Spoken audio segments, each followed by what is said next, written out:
Hello everyone. So today I'll be talking about SMTP enumeration, but first we'll need to understand what exactly is SMTP. So simple mail transfer protocol. It is an application layer protocol which runs over port 25 in order to allow the applications to transfer an email to and through networks by following up a method called inventory and forward. So this protocol closely works with something called as a mail transfer agent. And in order to send you communication emails to the correct computer and inbox. So SMTP sets out and guides how your email travels to another device from the MTA of your device to the MTA of others. So, using the store and forward function, the message will travel from your device to its destination in steps. And at each step, the simple mail transfer protocol will do its job. So, let's dive into how we are going to enumerate the SMTP port 25. So, first we will use the Telnet command. So, here I am using the IP of the metasploitable machine, which is an already vulnerable machine made for the purpose of testing. Please be sure and be careful who you are testing on. Okay, so from here you can observe that it has successfully shown 220 metasploitable.local domain ESMTP postfix Ubuntu has been installed on the target machine, which is a metasploitable 2. So now we can guess for valid user accounts through the following command. And if I receive a response code 550, it means unknown user account.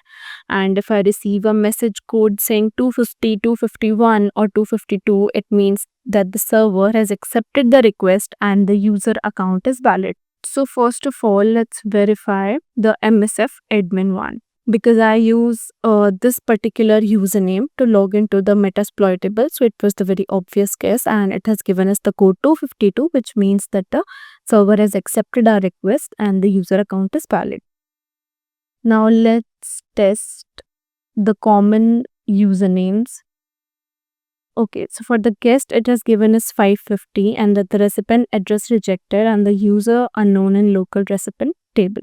Let's test the account root. Okay, so root also exists. Now we can also use a metasploitable for our guessing purposes. So let's open another tab and start our Metasploit console.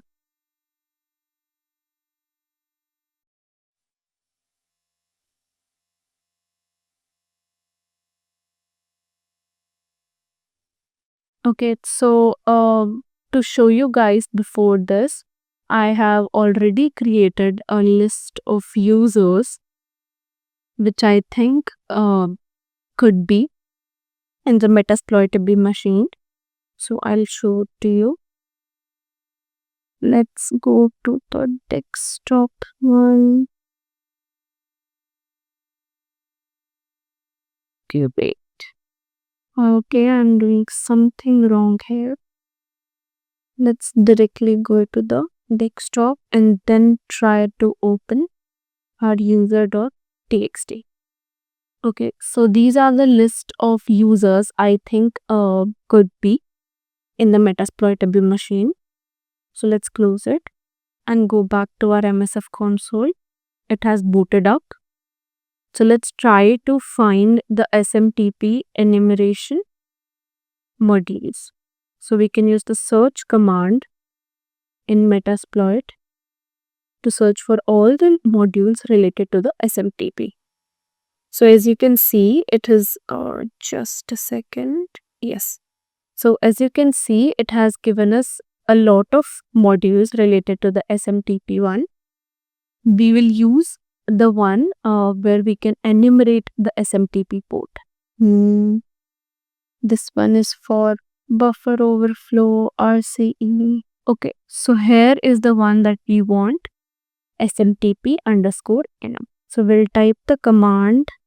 Okay, so now that we are using the SMTP enum library, we will use the command show options to see what are the options that are required to be filled. So first of all, we will set our host's IP, which is the metasploitable IP, What was it again? 242.128. Then we need to set the port, which is 25, because we are enumerating the port SMTP. Then we need to set up the user file that we created, which is in the desktop. Okay, so now that we have set it up all, we can use the command exploit, and if it had found any valid usernames, it would list them all, but as we can see, it hasn't found any valid username in our case, but you can brute force it further to identify any valid usernames. Thank you.